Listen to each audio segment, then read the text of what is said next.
Em nome do Pai, do Filho e do Espírito Santo. Amém. Ave Maria, cheia de graça, o Senhor é convosco. Bendita sois vós entre as mulheres e bendito é o fruto do vosso ventre, Jesus. Santa Maria, Mãe de Deus, rogai por nós, pecadores, agora e na hora de nossa morte. Amém. Em nome do Pai, do Filho e do Espírito Santo. Amém. Salve Maria. Agora nós vamos fazer mais uma aula do curso Virtudes. Até então nós tínhamos feito o curso de maneira presencial, e aí nós gravávamos a aula e depois disponibilizávamos no nosso canal. Porém, nesses tempos que nós estamos vivendo, não está sendo possível nós fazermos os encontros presenciais, portanto decidimos, com o núcleo do apostolado, a ideia de gravarmos as aulas para que seja preservada a continuidade do curso. Então agora nós vamos tratar, depois de o Ademir ter tratado das virtudes intelectuais, vamos tratar das virtudes teologais e hoje também especificamente da virtude da fé. Primeiro ponto, o conceito de virtude teologal. Segundo Antônio Rui Marim, as virtudes teologais são as virtudes mais importantes da vida cristã, base e fundamento de todas as demais. Seu ofício é unir-nos mais intimamente a Deus como verdade infinita, como bem-aventurança suprema e como o sumo bem em si mesmo. Então, a função da virtude teologal, ela é totalmente espiritual. É pela virtude teologal que nós nos unimos com Deus. A virtude, ela é divina e divinizadora nesse sentido. Ela vem de Deus e ao mesmo tempo nos torna mais próximos e unidos com o nosso Criador, que tão bem descrito aqui pelo Antônio Rui Marim, como a bem-aventurança suprema e o sumo bem em si mesmo. Ou seja, é pelas virtudes teologais que nós podemos alcançar a contemplação da verdade, onde repousa a felicidade de todo ser humano, de uma forma muito mais intensa e até mesmo superior às capacidades humanas, porque é o próprio Deus que infunde. Os princípios naturais que dirigem o homem no agir proporcionado ao seu ser não bastam para ordená-lo à beatitude, vai dizer Santo Tomás de Aquino. O que nós temos em nós é impossível de fazer com que nós alcancemos aquilo que as virtudes teologais permitem que nós alcancemos. É isso que o Santo Tomás está falando aqui. Portanto, é necessário que lhes sejam acrescentados por Deus certos princípios pelos quais se ordene a beatitude natural. Então Deus, como que percebendo que nós não podemos alcançar certos graus de vida espiritual, Ele vem e nos dá um auxílio. Porém, esse auxílio é praticamente toda a vida espiritual, porque não há vida espiritual sem as virtudes teologais.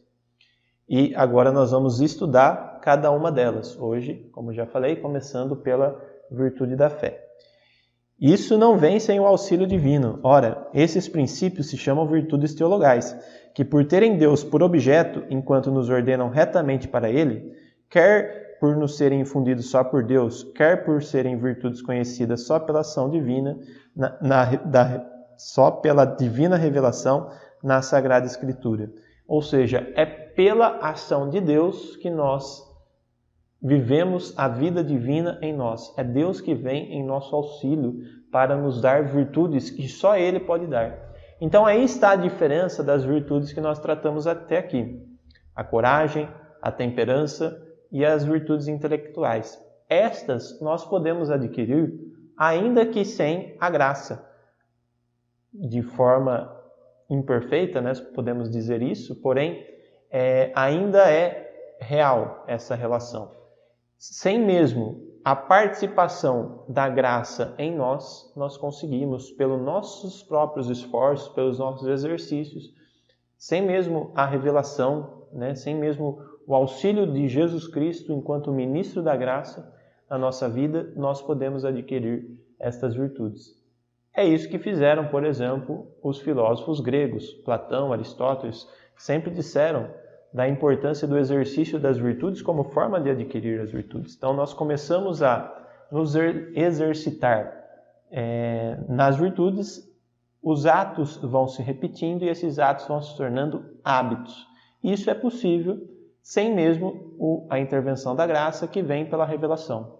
Porém, a fé, a esperança e a caridade, como virtudes teologais, isso é impossível que nós façamos pelo exercício, porque elas são sobre-humanas. É isso que aqui nós estamos vendo já desde o início, né? O objeto das virtudes teologais é Deus mesmo.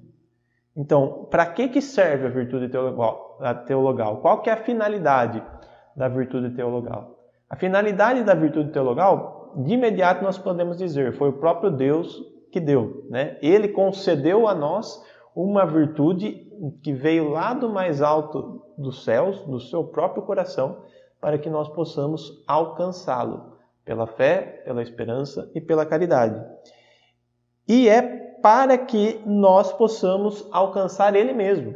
Então, Ele nos dá para que nós sejamos capazes dele.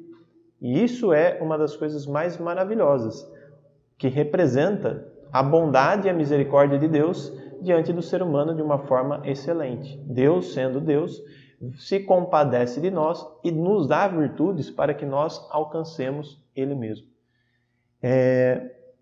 O fim último das coisas O objeto das virtudes teologais é Deus mesmo, fim último das coisas, enquanto excede o conhecimento da nossa razão. O objeto das virtudes intelectuais e morais, lembrem, as intelectuais, aquelas que o Ademir já tratou na aula anterior, e as morais, aquela que de certa forma eu já tratei também, as principais, né? A coragem e a temperança, né? O objeto delas, das intelectuais e das morais, é algo que a razão humana pode compreender. É isso que faz a distinção aqui, né? Nós percebemos que as virtudes teologais vêm como um auxílio divino, impossível humanamente, né? E aí ele torna possível algo ao humano que seria impossível sem Deus. Ou seja, é Deus, na sua bondade, que vem ao nosso socorro. E isso é algo que nós precisamos entender, principalmente quando nós conversamos, tratamos e ensinamos de uma forma católica. Nós não podemos ensinar pelo ensino católico se não for pelas virtudes teologais. E isso se dá pela oração. Então, por exemplo, uma escola católica, um colégio católico sem oração, é um colégio católico que de fato não é católico. Porque se não houver vida de oração, ensino de vida de oração, ali as virtudes teologais não são praticadas.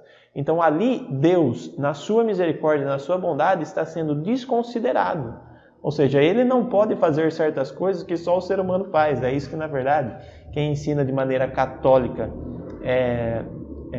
sem, de fato, fazer o que é para fazer, né? É isso que a pessoa está fazendo. Ela está usando o nome católico para uma realidade que não está sendo católica. Porque a Igreja Católica está totalmente embasada nessas três virtudes, né? Tanto é que a Eucaristia é a infusão, principalmente da fé e da caridade, corpo e sangue, né? O corpo representa a fé e o sangue é a própria caridade. É isso que vai dizer Santo Inácio de Antioquia. Mas vamos voltar ao conteúdo. Nós percebemos então aí uma superioridade das virtudes teologais em relação a qualquer outra virtude estritamente humana. A fé, a esperança e a caridade são superiores às virtudes humanas, vai dizer São Tomás na Suma Teológica, pois são virtudes do homem enquanto participante da graça divina. O que é participar? Participar é estar na presença de Deus, né? E ali, na presença dele, adquirir dele mesmo, por uma ação dele mesmo em nós, algo que nós não poderíamos se nós não estivéssemos ali participando. Então a participação é uma entrada no mais profundo do divino. Da mesma forma que, por exemplo, quando algo está próximo do gelo, né?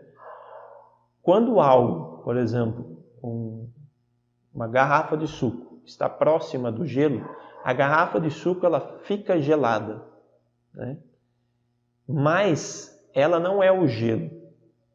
ela fica gelada porque ela participa, ela está ali no gelo, em contato com o gelo, participando daquilo que faz com que ela também fique gelada. Então, a participação é uma passividade diante daquele que é a ação que faz com que aquele que participou, que foi passivo diante daquela realidade, se torne também semelhante àquela realidade. Então, quando nós participamos da vida divina, nós nos divinizamos, porque nós entramos em contato com Deus. E esta participação é possível pelas virtudes teologais, né? E aí nós vamos nos divinizando, né? É o que dizia Santo Agostinho, né? Que o que nós queremos é ser deuses, ou seja, ser Deus em Deus e por Deus, né? Ser Deus não no sentido de que eu vou ultrapassar ou me igualar a Deus, mas eu vou ser Deus participando de Deus, me unindo com Deus pelas virtudes teologais, especialmente a caridade, que é a principal. As virtudes teologais são superiores ao homem e, por isso, não se chamam propriamente humanas, mas sobre-humanas ou divinas. Então, aqui nós já vemos que a fé, a esperança e a caridade são sobre-humanas. É impossível um ser humano ter fé, esperança e caridade sem a ação de Deus nele e a participação dele em Deus. Então é esse o processo, né? É pelas virtudes teologais que se estabelece um caminho até então impossível, do homem a Deus. Deus vem ao socorro do homem, dando ao homem as virtudes que só ele poderia dar, e só a partir delas o homem poderia se aproximar dele desta forma, tão intensa. Dentre as virtudes teologais, fé, esperança e caridade, se destaca a caridade. A caridade é a união espiritual, olha cada coisa bonita que vai dizer o São Tomás de Aquino. Ela é a união espiritual pela qual, de certo modo, se transforma nesse fim. Então, pela caridade, eu me transformo em Deus, no próprio Deus. E é aí que é Deus agindo em mim. Já não sou eu que vivo, mas é Cristo que vive em mim. É Deus vivendo em mim, vivendo as minhas ações, vivendo quem eu sou. Isso é o que fizeram os santos. Os santos viveram de uma forma muito intensa a vida divina aqui na Terra. Então Deus se faz presente no santo e santifica, porque Deus é santo e Ele quer que nós sejamos santos como Ele. E é aí que Ele, estando no homem, vivendo no homem, santifica o homem, e aí o homem começa a fazer coisas que não são típicas de homem. E aí nós vemos, por exemplo, um São Francisco de Assis, que fazia penitências inimagináveis para qualquer pessoa que não viva da graça. Por exemplo, ele rolava nos espinhos para fugir dos pecados contra a castidade, ou na neve, ou ficava dias sem comer. Nós vemos, por exemplo, um São Nicolau de Flux que chegou a ficar 21 anos sem comer nada e só se alimentava da Eucaristia. Nós vemos os mártires passando por torturas inimagináveis, homens sendo fritados no óleo quente, outros sendo assados vivos, outros com farpas de ferro sendo enfiadas embaixo das suas unhas para negar a Cristo. Nós vemos o São José Sanches del Rio com os pés cortados, a sola do pé arrancada e tendo que andar nas pedras sem a sola do pé. Nós vemos todos os mártires, todas as virgens, todos os doutores fazendo coisas inimagináveis para um ser humano. Um São Tomás de Aquino que escreve uma Suma Teológica e depois escreve a Suma contra os Gentios e escreve uma obra que para um ser humano seria impossível e totalmente impossível. Ninguém consegue imaginar como esse homem fez isso. E esse mesmo santo, o São Tomás de Aquino, levitava, se encontrava com o Cristo nas mais altas moradas e tinha ali visões a partir das quais ele poderia dizer: tudo que eu escrevi, diante do que eu vi, é como palha. Olha que desprendimento, olha que radicalidade no amor. E isso só se dá pelas virtudes teologais, ou seja, é sobre-humano, né? E é por uma união espiritual que isso se dá pela caridade. A fé e a esperança implicam uma certa imperfeição, porque a fé recai sobre o que não vemos E esta, a esperança, sobre o que não temos. Então, o que é a fé? A fé é uma virtude a partir da qual nós alcançamos aquilo que nós não vemos, né? E nós vamos tratar melhor da fé. A esperança, nós buscamos aquilo que não temos. Então, aí nós vemos dois nãos, né? O não vemos, e aí porque não vemos podemos ter fé, e o que não temos, porque não temos, nós podemos ter esperança. E o que não temos? Nós não temos o céu, nós não temos a felicidade perpétua, eterna, aqui nessa terra. Então, por isso nós temos a esperança do que não temos ainda nessa terra, no céu. Por isso que, por exemplo, o comunismo é uma das mais completas idiotices, um dos absurdos filosóficos. Por quê? Porque o ser humano, se o Marx tivesse analisado, ele ia ver que o ser humano não se torna feliz com realidades terrenas. E por isso ele espera realidades que ele não tem e que só podem ser alcançadas no paraíso terrestre, no paraíso divino, no céu, e não no paraíso terrestre, que seria o comunismo. Mas não é o caso de entrar nisso agora.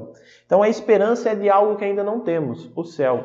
E a fé é de algo, ou de Deus, né? Mesmo que não pode ser denominado algo, mas é de Deus, que não vemos. Então Deus vem, apesar de nós não o vermos, para nos dar o conhecimento dele, e isso é a fé, né?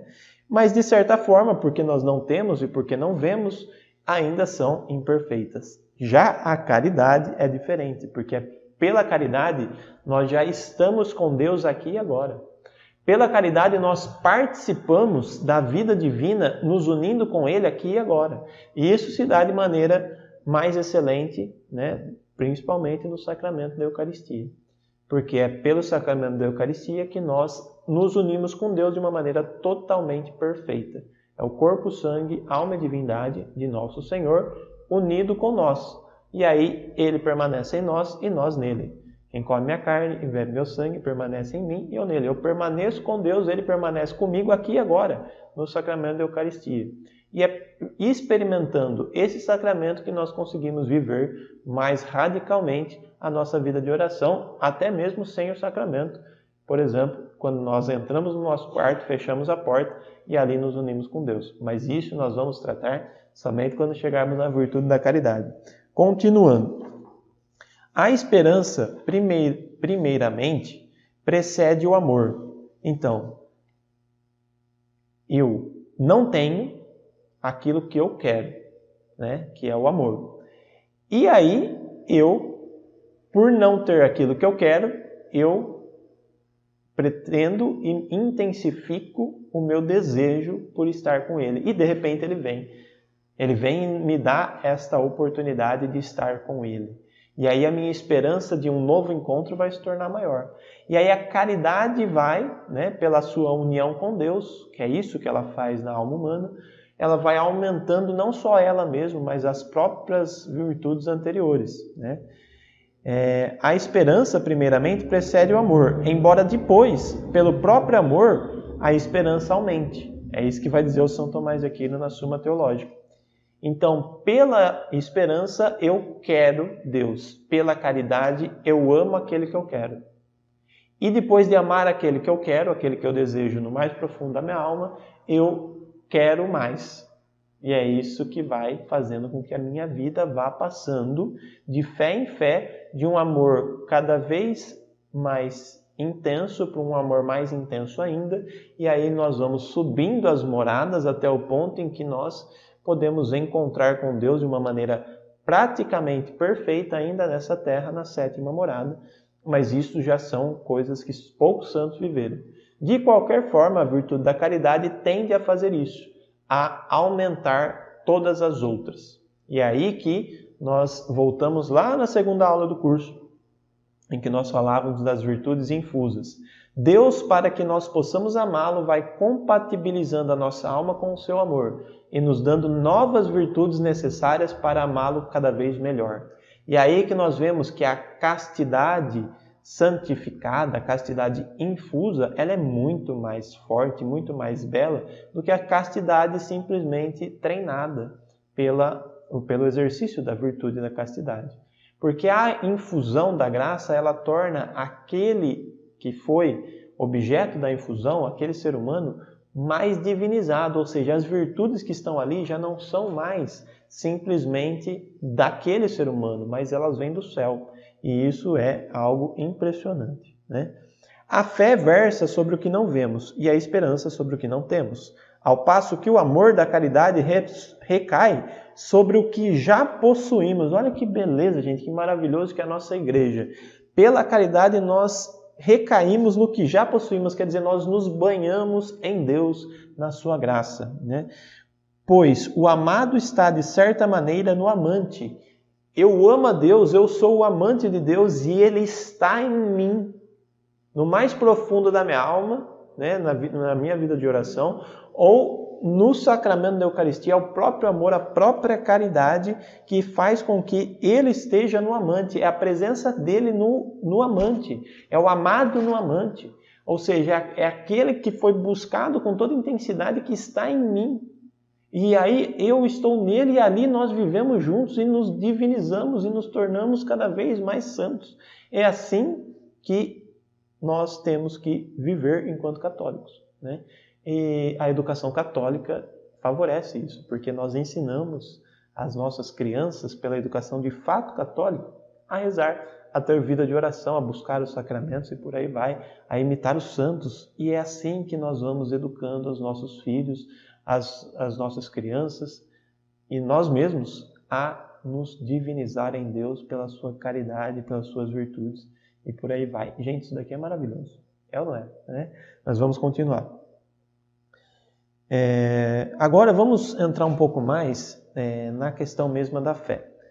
A fé é uma virtude teologal infundida por Deus no entendimento, pelo qual assentimos firmemente as verdades divinamente reveladas pela autoridade ou testemunho mesmo que Deus revela.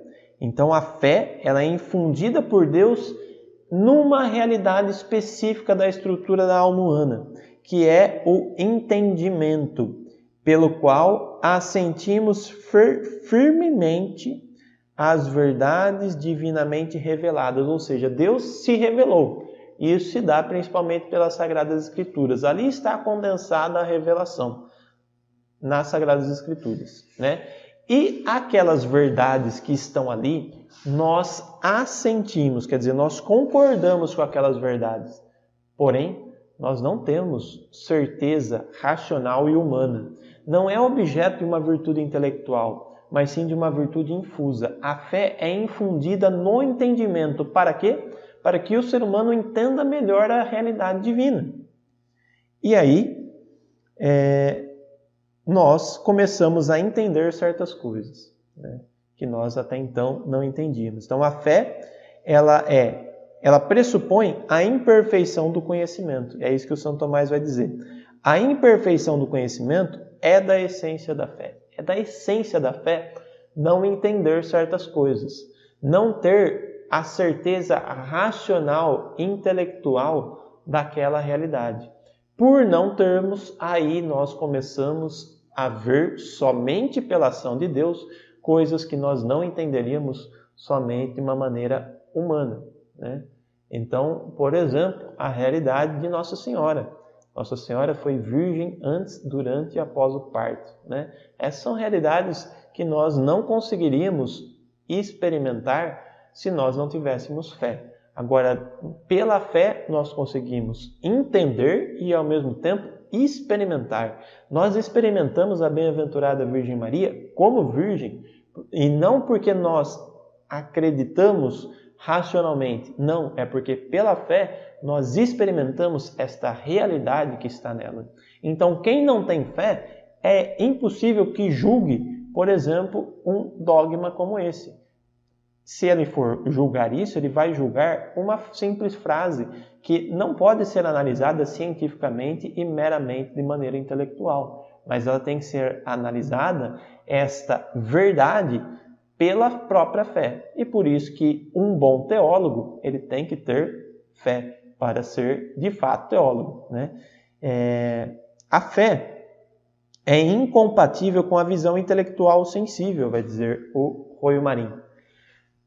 Se nós quisermos ver as realidades divinas e reveladas de maneira intelectual ou sensível, usando simplesmente os sentidos, nós não vamos conseguir entender aquilo. Por isso que para entrar numa vida espiritual, o primeiro passo é a fé, porque senão nós não vamos conseguir entender nenhuma realidade espiritual, né? Por isso, no céu desaparecerá a fé.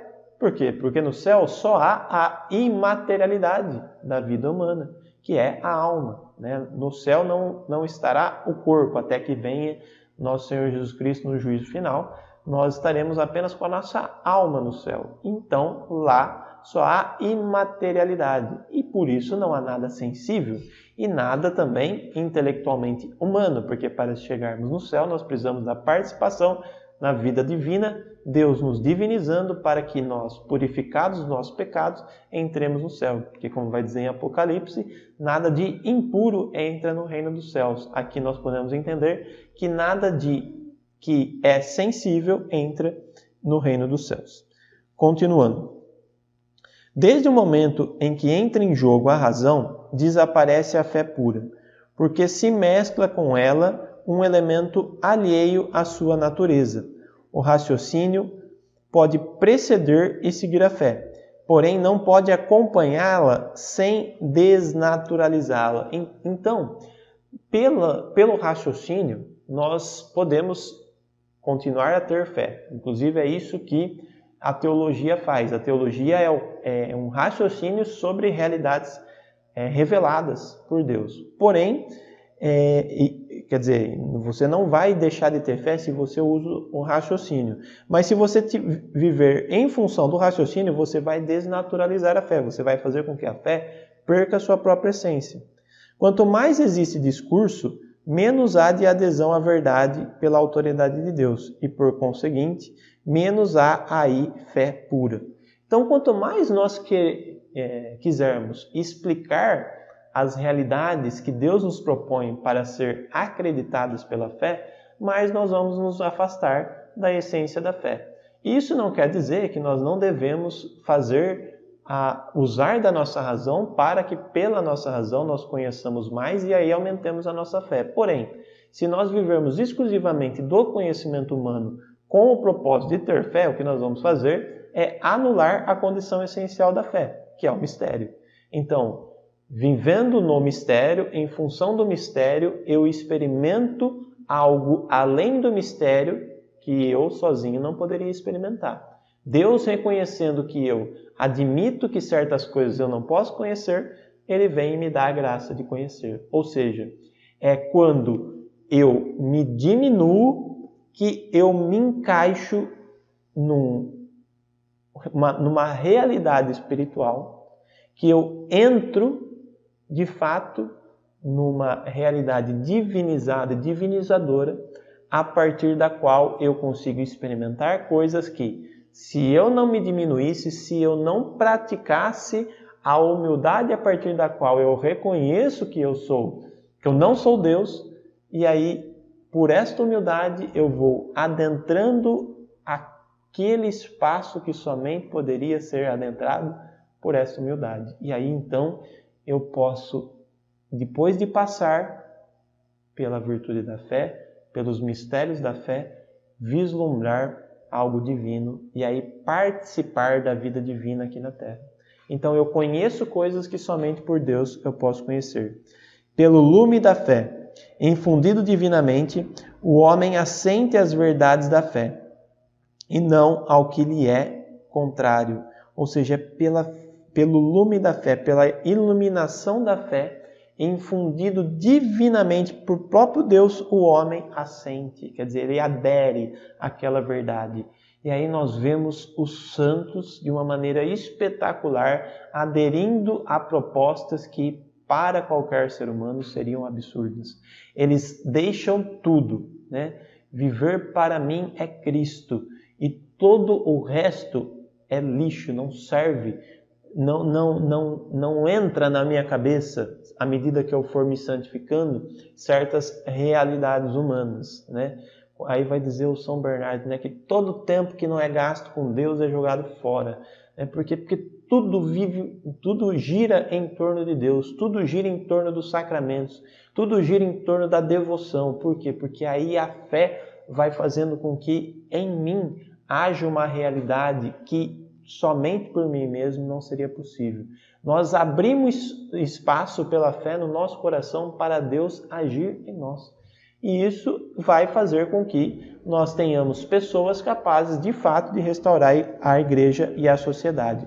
Então, o que está faltando hoje para consertar a igreja e a sociedade? Está faltando fé, está faltando abertura para Deus divinizar a vida humana, para Ele tornar as ações humanas mais próximas da sua vontade, pela ação da sua graça. É isso que está faltando. À medida que isso for acontecendo, o reinado de Cristo vai ser restabelecido na terra.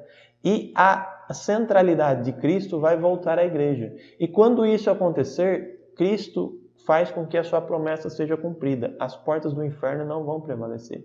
Então, as ideologias que são racionais, que são feitas por seres humanos, inspiradas pelo diabo, que é o pai da mentira, elas ajudam o ser humano a fechar a vida interior, a vida espiritual. Mas à medida que ele vai pedindo a fé, ele vai iluminando a sua mente com uma verdade que faz com que todas as ideologias sejam anuladas pela verdade que vem como uma luminária, como um sol que ofusca toda e qualquer mentira, porque ela abre a vida do homem, abre o intelecto do homem, abre o entendimento do homem para ver coisas divinas, né?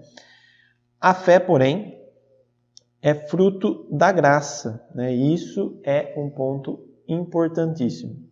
Convencido antes de tudo que a fé é um dom de Deus, completamente gratuito, o qual ninguém pode merecer, pedirão ao Senhor em oração fervorosa que lhes conserve sempre em suas almas essa divina luz, que nos mostra o caminho do céu em meio às trevas da nossa ignorância. É isso que vai dizer o Roio Marim. Então, qual que é a melhor maneira para nós alcançarmos a fé? É fazer aquela oração que fez o centurião. Senhor, eu creio, porém aumenta a minha fé. Quando eu digo, Senhor, eu creio, mas aumenta a minha fé, eu abro meus olhos para uma realidade divina, para o próprio Deus, e peço para a fonte aquilo que só essa fonte pode dar.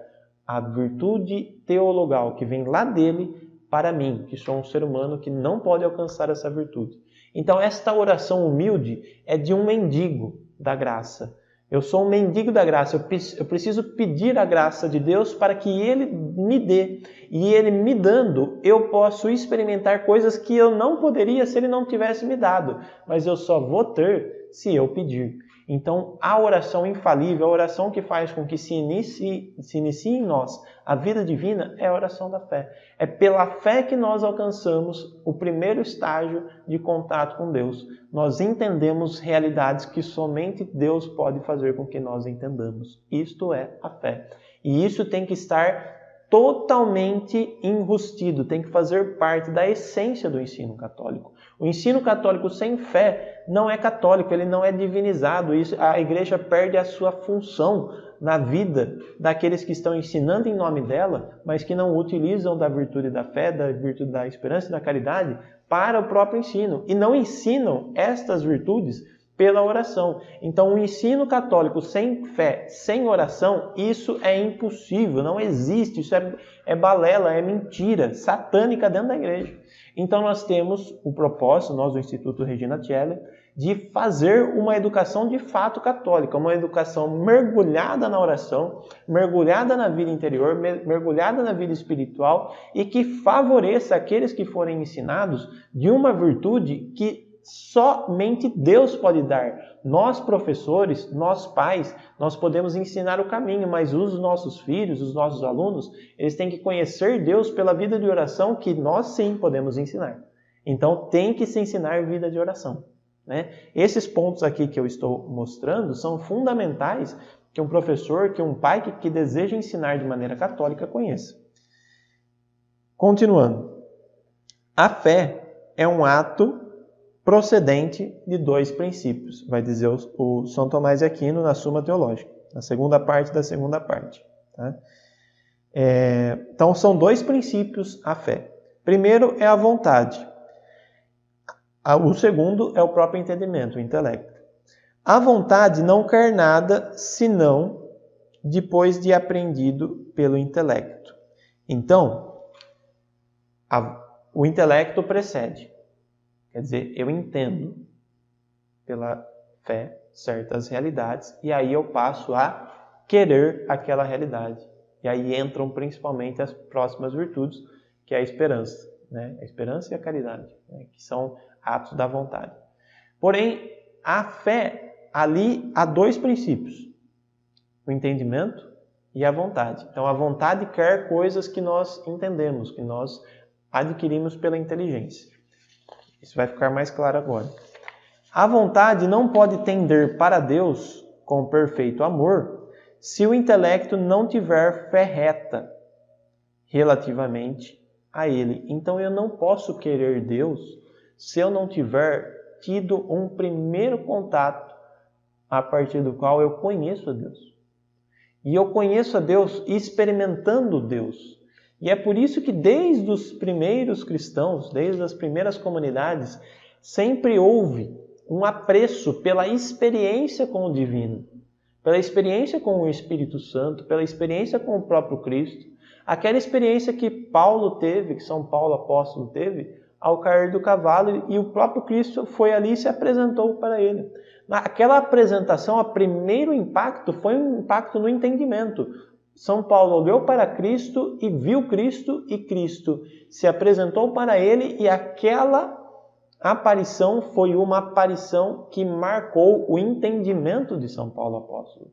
E a partir dali ele quis Jesus. Ele quis Jesus para a vida dele, começou a pedir a fé, começou a sua vida espiritual, e aí então a fé foi aumentando. Mas o intelecto precede a vontade no ato de fé. Crer depende, sem dúvida, da vontade do crente. Vai dizer o mesmo São Tomás de Aquino. Então, eu tenho que ter uma experiência com a verdade, uma experiência com Deus. E depois eu quero Deus. E aí é pela vontade que se completa o ato da fé. Mas é necessário que seja a sua vontade preparada pela graça de Deus para poder elevar-se ao que lhe excede a natureza. Então, tanto o intelecto quanto a vontade, os dois princípios que participam da fé, os dois precisam da graça de Deus para experimentar aquela realidade que é o próprio Deus pela fé. Então, a graça sempre esteve aí, inspirando, né, e se mostrando intelectualmente, e depois convidando a vontade a aderir e dando a mesma graça, a graça se fazendo presente para a própria adesão. Então a fé é um conhecimento divino que inspira a vontade a aderir àquele conhecido. Isso é maravilhoso, gente. Só Deus pode fazer isso no coração do ser humano. Por isso que nós temos que pedir a Ele: Senhor, que é Deus, eu creio, mas o Senhor daí do céu aumenta a minha fé aqui para que eu possa crer mais. E aí vamos aumentando de fé em fé. Agora, outro ponto que me chama a atenção na Suma Teológica, né, é a necessidade de outras virtudes dando respaldo à fé. E aí o São Tomás vai dar um exemplo. A fortaleza, né, a coragem que nós já tratamos aqui, remove o temor desordenado que impede a fé. Então, muitas vezes nós deixamos de ter fé porque nós somos frouxos, né? Nós somos covardes. E quem é covarde não vai ter fé, porque ele não vai aderir a nada, porque ele vive na incerteza e a incerteza o paralisa. Então a fortaleza, ela remove o temor desordenado que impede a fé. Então um corajoso, né, ele tem uma grande chance de ser santo, né? E não vai haver santo que não foi corajoso, né? Porque a coragem, ela aumenta a fé à medida que ela remove o temor. Então, agora que eu não tenho mais medo de Deus, eu não tenho mais medo das coisas de Deus, eu vou ter uma adesão a Deus muito mais profunda. Então, aí que a fortaleza vem ao auxílio da fé. E aí vai continuar o São Tomás. A humildade também, por seu lado, remove a soberba. Então aí mais uma virtude vinda em auxílio da fé. Se eu for soberbo, eu for muito vaidoso, a fé não vai vir. Por quê? Porque eu estou confiando em mim. Eu estou confiando exclusivamente em mim. Eu estou me colocando no lugar de Deus na minha vida. E como que alguém que está se colocando no lugar de Deus vai pedir para Deus a graça dele para iluminar a sua inteligência e convidar a sua vontade? A fé. Como isso vai acontecer? Não dá. Então a humildade que os santos também tiveram de maneira excelente fez com que eles aumentassem a fé e tivessem uma experiência com Deus muito mais profunda. Por quê? Porque a virtude vem ao socorro de uma outra virtude teologal que é a fé. Então a humildade, por seu lado, remove a soberba, que leva o intelecto à recusa de submeter-se às verdades da fé.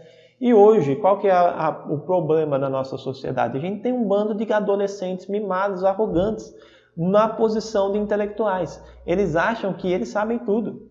Os universitários acham que com os seus artigozinhos e com os seus livrozinhos, com as suas tesezinhas, eles conseguem provar que não existe mais fé. É um bando de idiotas. Um bando de idiotas mesmo, no pleno sentido da palavra, que é igual a todo mundo. Ele acha que ele é melhor que todo mundo, mas ele está sendo igual a todo mundo, num nível extremamente baixo de conhecimento. Ele nunca experimentou aquilo que sua fé pode lhe dar, né? Vamos continuar. A experiência com a verdade da fé. É da essência mesma da fé que o intelecto seja sempre levado para a verdade. Então, pela fé eu sou levado para Deus, vai dizer o São Tomás de Aquino, a uma experiência com Deus na verdade. Então, o foco da fé, o objeto da fé é a verdade divina. E é pela fé que eu tenho um conhecimento de Deus. E é nesse conhecimento de Deus que me conduz a um desprezo das coisas. E é aí que vai dizer o São Diádoco, né? Que a fé não é somente daquelas realidades que nós não vemos, mas ela também conduz a um desprezo do que vemos. Ou seja, nós, depois de entendermos a vida divina pela participação, pela fé na vida divina, nós desprezamos tudo aquilo que não é divino, tudo aquilo que é coisa material e terrena. E é isso que fizeram os santos. Somente pela fé a gente pode ser santo. E é aí que está certo, né? Aquele trecho maravilhoso, né? Que o justo vive pela fé. Né? E aí que o Martinho Lutero errou achando que era só pela fé. Por quê? Porque a fé faz com que nós adentramos uma realidade divina a partir da qual nós nos santificamos em nossas ações. Então não é só pela fé, mas é também pela ação, que é a caridade, que é um verbo, né? Amar. É pela fé que eu amo mais. É pela fé que eu me encontro com Deus e me uno com Ele de uma maneira que me torna mais compatibilizado com o seu amor. E viva isso também no meu dia a dia, com os meus irmãos, nessa sociedade. Então a fé diviniza o ser humano e faz com que as suas ações sejam divinizadas. Então o justo vive pela fé, porque é pela fé que a gente se torna santo, mas é nos tornar santos que Deus quer, né? E aí que entra a parte da vida de oração. E aí que entra o São Tiago Apóstolo, né? Dizendo que a fé sem obras é morta. E é por isso que o Martinho Lutero tirou o São Tiago da Bíblia, né? Mas vamos continuar. Do que sabemos pela fé, admitimos a impossibilidade de ser de outro modo, por causa da certeza da fé. Então, se vier um tonto vir falar que Nossa Senhora ela não é virgem, eu vou falar, você é um tonto. Por quê? Porque eu experimentei, eu tenho certeza que ela é. Eu tenho certeza por quê? Porque ela participa da minha vida como virgem. É a Virgem Santíssima que está aqui conosco, que está inspirando a nossa vida espiritual sendo virgem. E eu tenho certeza disso. E pode vir quem for falar isso, pode vir o Papa vir falar que isso, se um dia, né, se isso acontecer, que essa desgraça acontecer, né, de um Papa vir falar que Nossa Senhora não é virgem, eu vou falar, Senhor, seu Papa, o Senhor está errado, o Senhor está sendo um herege, porque eu tenho certeza que ela é virgem, né? Por quê? Porque é uma verdade de fé, uma verdade certa, né? Concluindo, esperamos que havemos de ser felizes por vermos com visão plena a verdade que aderimos pela fé. Então a fé me conduz à felicidade. É a felicidade eterna que só pode ser alcançada pela fé. Qual que é a finalidade da nossa vida? A finalidade da nossa vida deve ser essencialmente a busca de Deus na eternidade. E isso só pode se dar pela fé. São Tomás de Aquino, um grande santo, ele nos dá estas conclusões que eu fico de boca aberta. Como alguém conseguiu expressar com tão poucas palavras uma realidade tão profunda? A fé é um hábito da mente pela qual começa a vida eterna em nós e que faz a inteligência assentir ao que não aparece. Gente, pela fé a vida eterna começa. A vida que será eterna pela fé começa aqui. Começa por uma experiência com Deus a partir da qual eu vivo dele, nele e para sempre. Um dia com ele na eternidade. Gente, já começa aqui. Já começa aqui essa vida maravilhosa que é a vida divina no ser humano. Quem é o homem se não for um homem com Deus? Quem são esses homens que não são homens de Deus? São homens frustrados e são homens tristes porque não têm a experiência da fé, que é a experiência que conduz ao encontro com a felicidade que será eterna no céu. Gente, isso daí é maravilhoso. Isso enche o meu coração de alegria.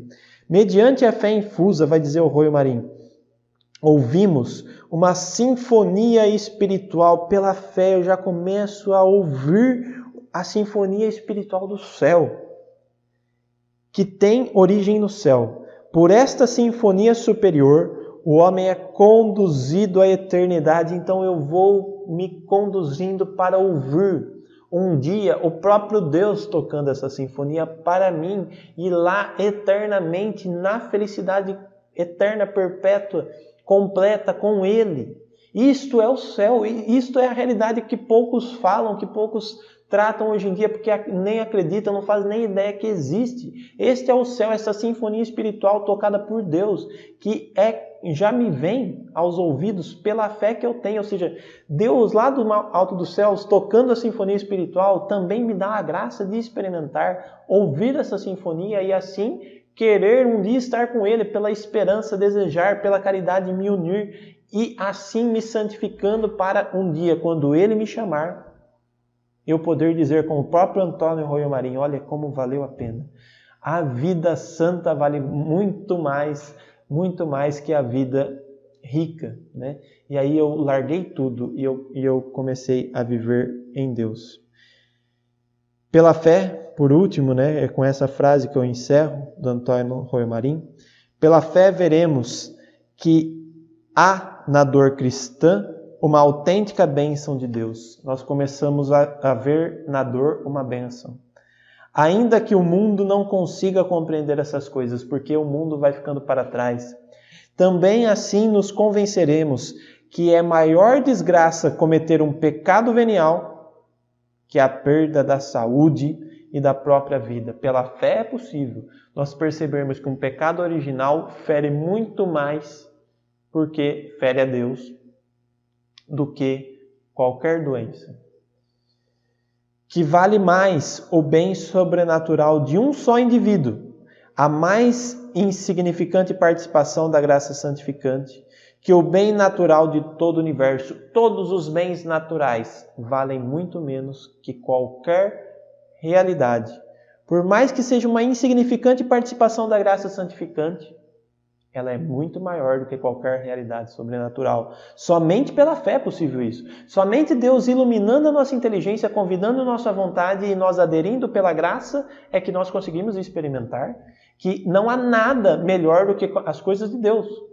E aí, que a vida longa vale muito mais do que vale muito menos que a vida santa. O que vale viver um monte se você foi um homem de uma vida porca, de uma vida desgraçada no pecado?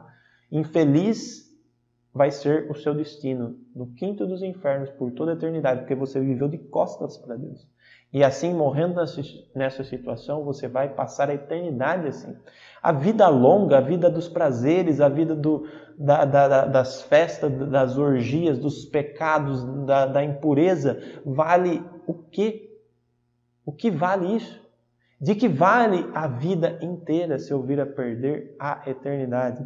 Por fim, veremos e julgaremos todas as coisas quando nós tivermos fé. Nós vamos julgar todas as coisas desde o ponto de vista de Deus, através do prisma da fé, renunciando absolutamente os critérios mundanos. O que é mundano deixa de lado, inclusive aos pontos de vista pura e simplesmente humanas. Eu renuncio àquilo que é pura e simplesmente humana. Por quê? Porque eu quero Deus.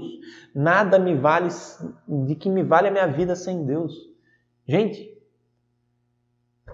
eu fico sem palavras para terminar isso.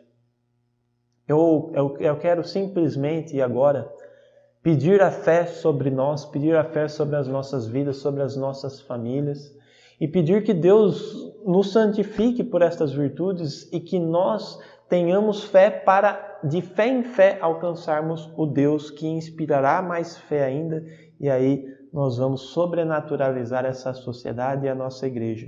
É isso que o Instituto Regina Coeli se propõe.